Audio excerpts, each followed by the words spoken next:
sekarang kita masuk ke sila keempat ya, kerakyatan yang dipimpin oleh hikmat, kebijaksanaan dalam memusyawarahkan perwakilan. Itu gimana tuh? Nah, itu maksudnya kita harus mengutamakan musyawarah dalam mengambil suatu keputusan.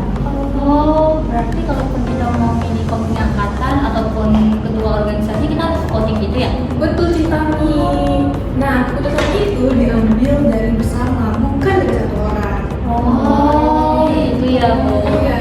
Berarti kita masuk yang terakhir nih teman-teman, sila kelima, yaitu keadilan sosial bagi seluruh rakyat Indonesia. Itu gimana ya?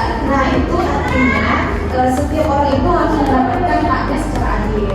Nah, contohnya juga seperti kita nih mahasiswa, itu tuh kalau dapat fasilitas tuh harus sama, jangan kasih.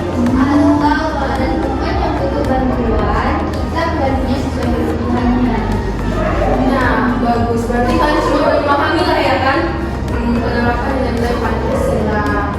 Nah, itu perkuliahan hari ini cukup sekian ya. Baik, Bu. Terima kasih.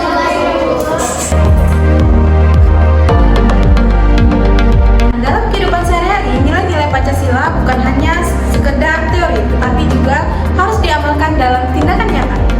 Nah, dalam sila pertama itu mengajarkan kita dalam hidup untuk toleransi beragama. Sila kedua mengingatkan kita untuk memperlakukan sesama manusia dengan adil dan beradab.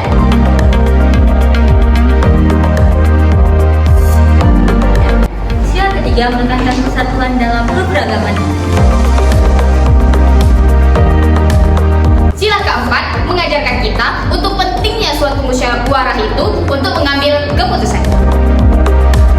Dan sila kelima menegaskan bahwa keadilan sosial harus dinikmati oleh seluruh rakyat. Jadi, kita semua harus menerapkan nilai-nilai ini.